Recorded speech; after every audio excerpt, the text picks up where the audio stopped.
இந்த வசனங்கள் எதை பற்றி பேசுது?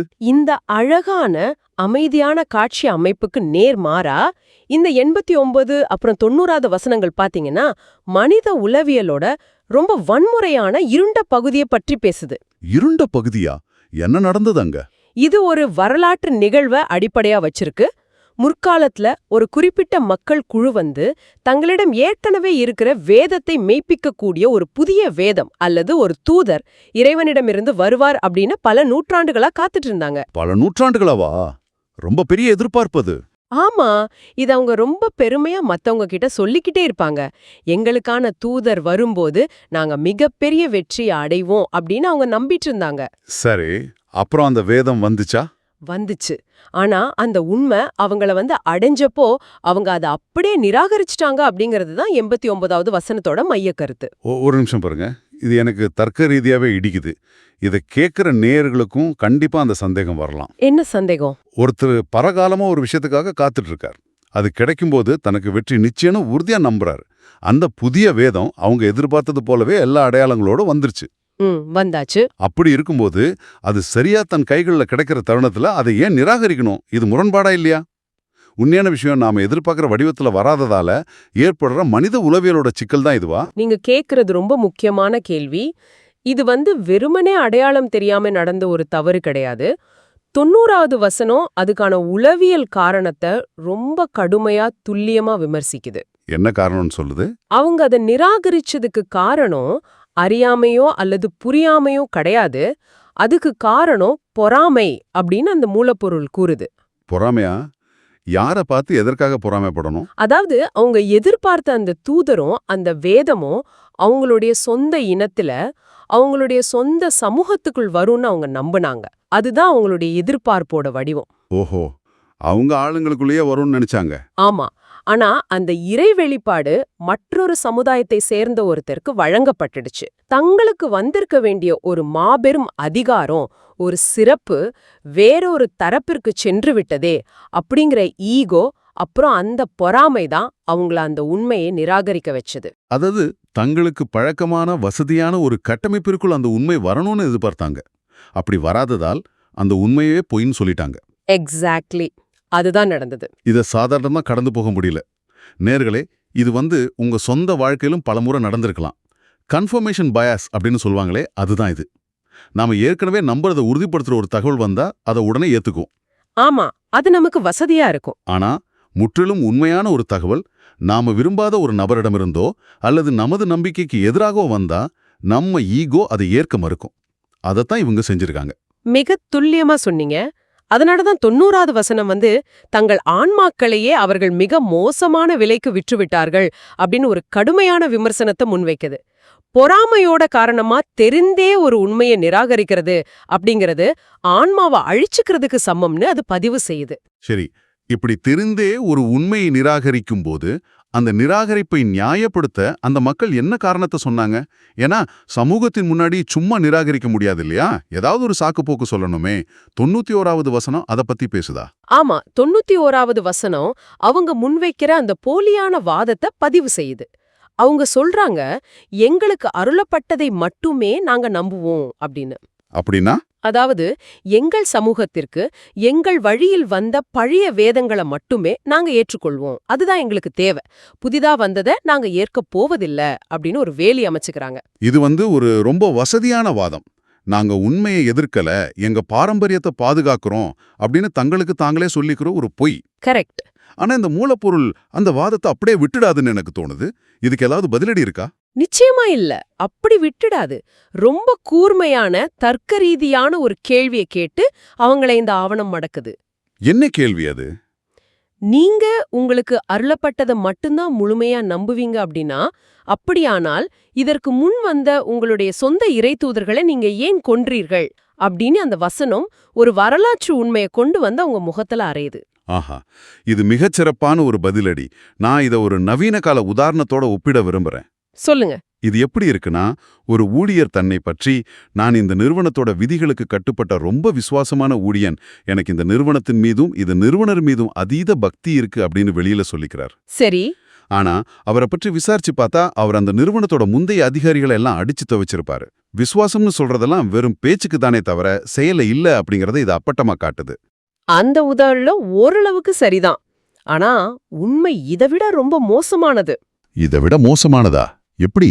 நீங்க சொன்ன அந்த ஊழியர் முந்தைய அதிகாரிகளை மட்டும் தாக்கல, அந்த நிறுவனத்தோட சட்ட புத்தகத்தையே கிழிச்சு எரிஞ்சிட்டு தான் சொல்றதுதான் சட்டம்னு செயல்பட்ட ஒருத்தர். வாவ், அந்த அளவுக்கு மோசமானவங்களா? ஆமா, அந்த போலியான விசுவாசத்தை முழுமையா உடைக்க 92வது வசனத்துல இன்னொரு வலிமையான வரலாற்றுச் சான்று முன்வைக்கப்படுது. அதுதான் மூசாவோட குறிப்பு. மோசஸ் பற்றிய குறிப்பா? ஆமா, மூசா தகுந்த ஆதாரங்களோடும் தெளிவான அத்தாட்சிகளோடும் அவங்க கிட்ட வந்தார். அவங்க அவரை தங்கள் இறை தூதராக ஏற்றுக்கிட்டாங்க. ஆனா அவர் அவங்கள விட்டு பிரிஞ்சு ஒரு குறுகிய காலம் சென்றிருந்த நேரத்துல அவங்க என்ன செய்தார்கள்? என்ன செஞ்சாங்க? தங்கத்தால் செய்யப்பட்ட ஒரு காளை கன்றுக்குட்டிய வணங்க தொடங்கிட்டாங்க. ஒரு நிமிஷம், இது ஒரு மிகப்பெரிய முரணாச்சு. கண்ணுக்கு தெரியாத ஒரு மாபெரும் இறைவனை நம்புவதாக சொன்னவங்க திடீர்னு ஏன் ஒரு காளை கன்றுக்குட்டியே வணங்கணும்? அதுவும் தங்கத்தால் செய்யப்பட்ட ஒரு சிலை. அதுதான் ஆச்சரியம். இதுக்கு பின்னாடி ஏதேனும் ஆழமான காரணம் இருக்கா? இதுலதான் மனிதனோட உளவியல் ஒளிஞ்சிருக்கு. கண்ணுக்கு தெரியாத இறைவனை நம்புறது அப்படிங்கிறது ரொம்ப கடினமானது. அந்த இறைவன் தார்மீக சட்டங்களை போடுவான், நீதியை எதிர்பார்ப்பான், தவறுகளை தண்டிப்பான். ஒரு ஒழுங்குமுறையோட வாழணும். கரெக்ட். ஆனா ஒரு மனிதன் தன் கையால் செய்த தங்கக் கன்றுக்குட்டி எந்த கேள்வியும் கேட்காது, எந்த சட்டத்தையும் போடுறதுக்கு அதுக்கு பேச தெரியாது, அதை எங்க வேணாலும் தூக்கி கொண்டு செல்லலாம். ஓஹோ. அதாவது இறைவனை தன் கட்டுப்பாட்டுக்குள் வச்சிருக்க மனிதன் விரும்புறான். தங்களுக்கு வழங்கப்பட்ட வேதத்தை மட்டுமே நம்புகிறோம்னு சொன்னவங்க தங்களுக்கு சௌகரியமான ஒரு பொய்யான கடவுளை உருவாக்கிக்கிட்டாங்க அப்படின்னு இந்த பக்கம் ஆணித்தரமா பதிவு செய்யுது. இது உண்மையிலேயே மூளையை சுழல வைக்கிற ஒரு விஷயம். தங்களுக்கு வழங்கப்பட்ட வேதத்தை மட்டுமே நம்புறோன்னு சொன்னவங்க உண்மையில அந்த வேதத்திற்கு சற்றும் கட்டுப்படல அப்படிங்கிறது தெளிவா தெரியுது. கண்டிப்பா.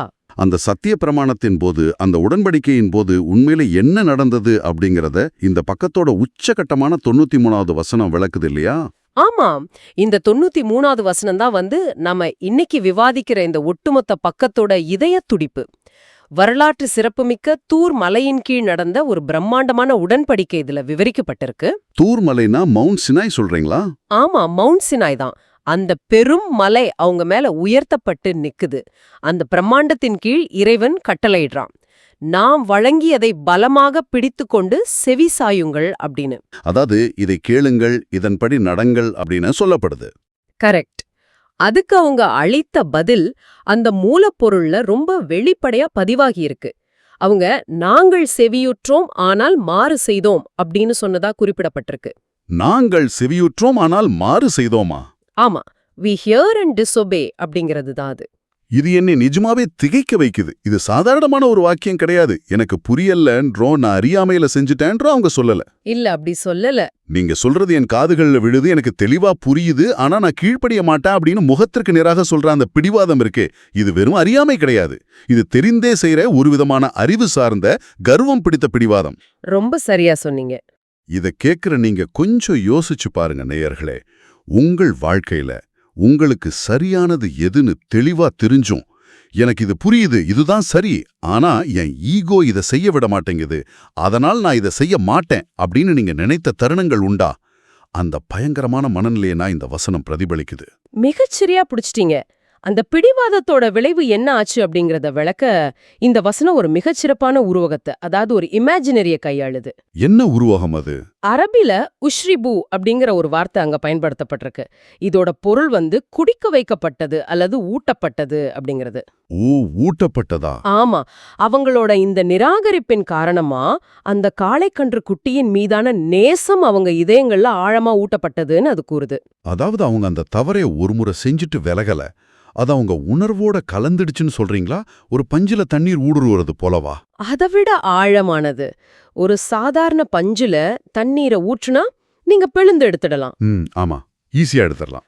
ஆனா ஒரு வெள்ளை நிற துணிய ஒரு அடர்த்தியான சாயத்துல முக்கி எடுத்தா என்ன ஆகும்? அந்த சாயம் அந்த துணியோட ஒவ்வொரு நூலிழையிலும் ஊடுருவி அதோட சொந்த நிறத்தையே மாற்றிடும் இல்லையா? ஆமா, அந்த நிறம் அப்படியே நிரந்தரமாயிடும். அது போல உண்மையை நிராகரித்த அவங்களோட பிடிவாதம் அந்த பொய்மையின் மீதான காதல் அவங்க இதயங்கள்ல ஒரு நிரந்தரமான சாயமா மாற்றிடுச்சு. உலக பற்றும் அந்த சிலையாக்கத்தின் மீதான மோகமும் அவங்க ரத்தத்துல கலந்துடுச்சு. வாவ், இது உண்மையிலே அதிர்ச்சி அளிக்கக்கூடிய ஒரு உளவியல் பார்வை.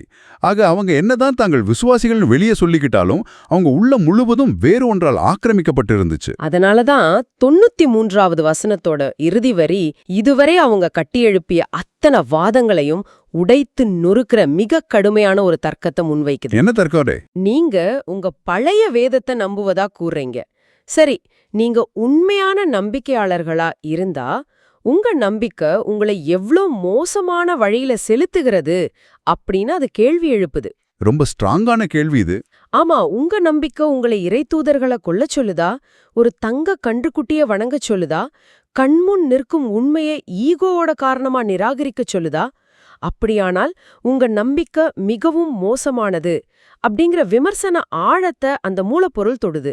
இது வெறும் வரலாற்று விமர்சனம் இல்ல, இது மனிதனோட பாசாங்கத்தனத்தின் மீதான ஒரு நேரடியான தாக்குதல். சரி, ஒரு ஆழமான கடலுக்குள்ள மூழ்கி முத்தெடுத்து வந்தது போல இருக்கின்றே அலசல்.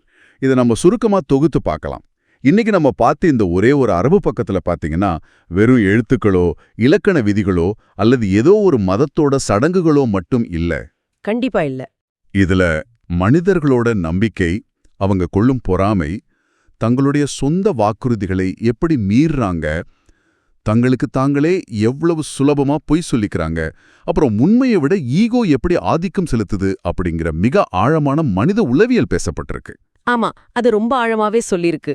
தங்களுக்கு வந்ததை மட்டுமே நம்புவோம்னு சொல்ற மனிதர்கள் தங்களுக்கு சௌகரியமா இல்லாதப்போ அதையும் நம்புவதில்லை அப்படிங்கறத வரலாற்று ஆதாரங்களோடு இந்த பக்கம் நிறுவுது.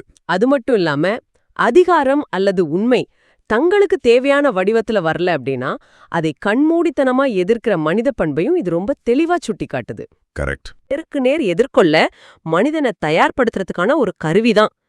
இது ஏதோ ஆயிரக்கணக்கான ஆண்டுகளுக்கு முன் வாழ்ந்த ஒரு கூட்டத்தோட கதை மட்டும் கிடையாது. இன்னைக்கு வரைக்கும் மாறாம இருக்கிற மனித இயல்போட நிரந்தரமான ஒரு பகுப்பாய்வு. 100க்கு 100 உண்மை. இந்த ஆழமான அலசல் நிகழ்ச்சியோட முடிவுக்கு நம்ம வந்துட்டோம். இறுதியா இதை கேட்டுக்கிட்டு இருக்கிற உங்களுக்காக ஒரு சிந்தனை தூண்டலை விட்டு செல்ல விரும்புறேன். பொதுவா நாம வரலாற்றை படிக்கும்போது நாம எப்பவுமே சரியான பக்கத்துல இருப்பதா கற்பனை செய்துக்கிறோம். ஆமா, நாம இருந்தா சரியா இருந்திருப்போம்னு நினைப்போம். அந்த மக்கள் எப்படி அவ்வளவு முட்டாள்தனமா இருந்தாங்க? நானாக இருந்தா அந்த உண்மையை உடனே ஏற்றுக்கொண்டிருப்பேன் அப்படின்னு ரொம்ப ஈஸியா மத்தவங்களை விமர்சிச்சிடுறேன். ஆனா நேயர்களே, உங்க சொந்த வாழ்க்கையை சற்று திரும்பி பாருங்க. உங்களுக்கு முன்னால ஒரு பேருண்மை ரொம்ப தெளிவா வந்து நிற்கிற தருணங்கள்ல அந்த உண்மை உங்களோட தனிப்பட்ட விருப்பு வெறுப்புகளுக்கும் நீங்க இதுவரை கட்டிக்காத்த உங்க ஈகோவுக்கும் எதிரா வரும்போது உங்க மனம் எப்படி பிரதிபலிக்குது? நீங்களும் அந்த வரலாற்று மக்களைப் போலவே உங்களுக்குள்ளேயே நான் கேட்டேன், எனக்கு புரியுது, ஆனா நான் கீழ்ப்படிய மாட்டேன் அப்படின்னு சொல்லிக்கிட்டு அந்த உண்மையை அமைதியா நிராகரிக்கிறீங்களா? இந்த ஆழமான உங்களை நீங்களே சுய பரிசோதனை செய்து கொள்ள வைக்கிற கேள்வியோடு இன்றைய அலசலை நிறைவு செய்றோம். தொடர்ந்து சிந்திச்சு பாருங்க. மீண்டும் அடுத்த அலசலில் சந்திப்போம்.